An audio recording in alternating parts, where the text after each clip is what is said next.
What's up, guys? It's Confessions of a Doctorholic with Hafsa Slayman. And on air today, I've got the queen of one-liners. So I've got Anita Udable on air. I appreciate the title. You're welcome. Queen of one-liners. Thank you. So, as medical students, I feel like if you just say, I'm a medical student, have you noticed that people just kind of go like, wow. in awe. They're always like, oh my God, you're like such a smart person, think. you know? No, come on. We're smart people. But we just have some interesting moments sometimes. I heard of something that happened to you in a lecture. So we have our lectures Friday mornings at the hospital with our doctors, you know, with our lectures. And so they were asking about the side effects to spironolactone. To all the listeners out there, spironolactone, it's a potassium-sparing diuretic. So basically what that means is that it helps you get rid of the fluid in your body if you've got heart failure, but it keeps the potassium in your body. Just feel like saying that before someone goes like, what is spironolactone? Drug lob. It's also for acne medication, you know? For women with PCOS. And so I was in the back of the classroom. And I'm like yelling, gynecomastia, shrunken testicles, and like the doctor, he wasn't listening. Well, it's not that he wasn't listening, but he wasn't responding. So I kept yelling shrunken testicles louder and louder and louder. Everyone in front of me is like listening to me yell like shrunken testicles like 10 different times. And so then the doctor was like, please, we have to be careful about what we say to patients. Please say testicular atrophy. And I was like, well, it's the same thing. And he was like, please. Did he smile at all or not he at all? Laughed. He like chuckled a little bit. Everybody else in the classroom laughed, but I was like, it's the same thing. I couldn't think of the word for like shrinking in medical terminology. You know what though? I feel like they always tell us not to use jargon, you know? That's like double standards right there. Like, can you imagine going to a patient and go like, you have testicular atrophy?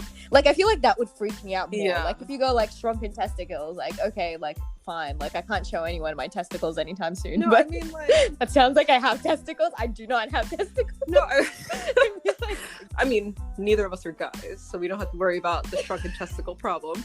But testicular atrophy sounds more clinical and more like, I don't know, sterile. So I've learned recently what blue balls are. Recently? Okay. Yeah, like, okay, recently is like probably like last year. What? Okay, but like I didn't know.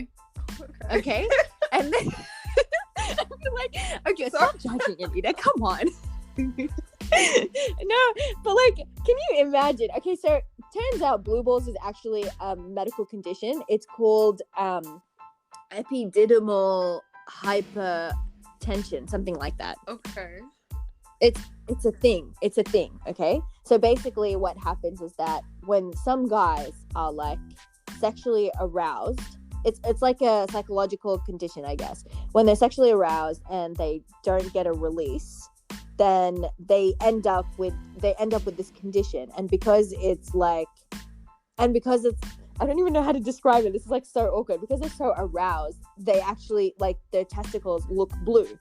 So that's where people got the blue balls. Because I totally thought, okay, according to like Big Mouth and according to like my sex ed classes in like high school, they said big balls is, I said big balls, blue balls. Oh my God.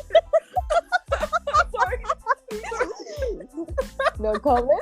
They were saying blue balls is fake. It's just like guys who want a girl to like get them off. You know, I guess like some people do have that condition, but it's like used way more. Bro, it was on Medscape. Really?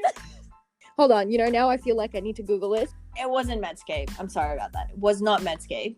But according to Medical News Today, Healthline, and Wikipedia, you know, I personally love Wikipedia.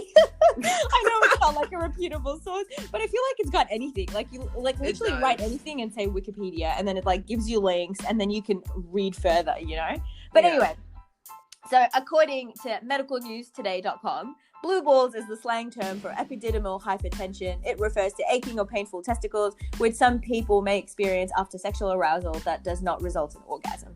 Okay, I saw the link too. I'm shocked. No, because like the whole thing was that it's not supposed to be like a real thing, but then I read a little further, it's not dangerous. But someone can have blue vulva as well.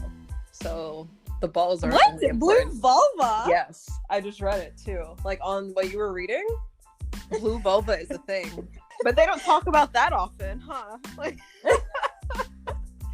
you know what? I'm just oh my god, blue vulva is real. But like to be honest, it's just like it sounds kind of cool. It sounds almost like a Pokemon, you know? Does it? Yeah, it's like Bulbasaur, but like blue vulva. I don't know. It just sounds like a Pokemon. I'd call my Pokemon that.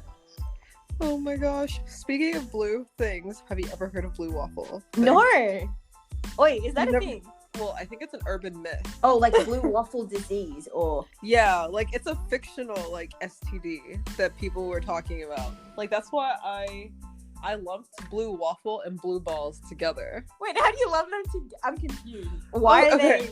Because it's blue and it has to deal with the genital region. That's why I like lumped them together as like the same thing. Oh, okay. So it says a red or irritated vagina or vulva. So it's vaginitis. What? Blue waffle, apparently. That is so cool. I didn't even know this thing existed. Now, the reason why I brought up blue balls in the first place was I was just gonna say, like, can you imagine having to break that to someone? Like, imagine like you've got a patient and you'd be like, oh, like you just got a case of blue balls. I don't even know what to say. Like, how would you? I'm so sorry, sir. You would tell them probably they have epididymal hypertension instead. This brings me back, like, for me personally, I feel like if someone went like, oh, like you've got epididymal hypertension, I'd freak out because it sounds so medical. Serious, you know? Yeah, it sounds so medical. But like when someone goes like blue balls, it's like, oh, okay, like it doesn't sound that scary, you know?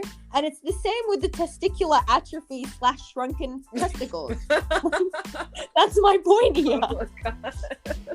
Of course, like I said, we both don't have to worry about shrunken testicles since we're both women. But I guess like but if we had to, I'd rather someone say I have shrunken testicles than testicular atrophy.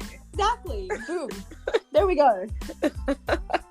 I mean, guys listening out there, you know what? Let us know what you prefer, you know? We're going to be physicians one day. Why not? Let us know what you prefer. Like, is it the serious medical term that you prefer to hear if someone's diagnosing you with something, or is it the slang term for it?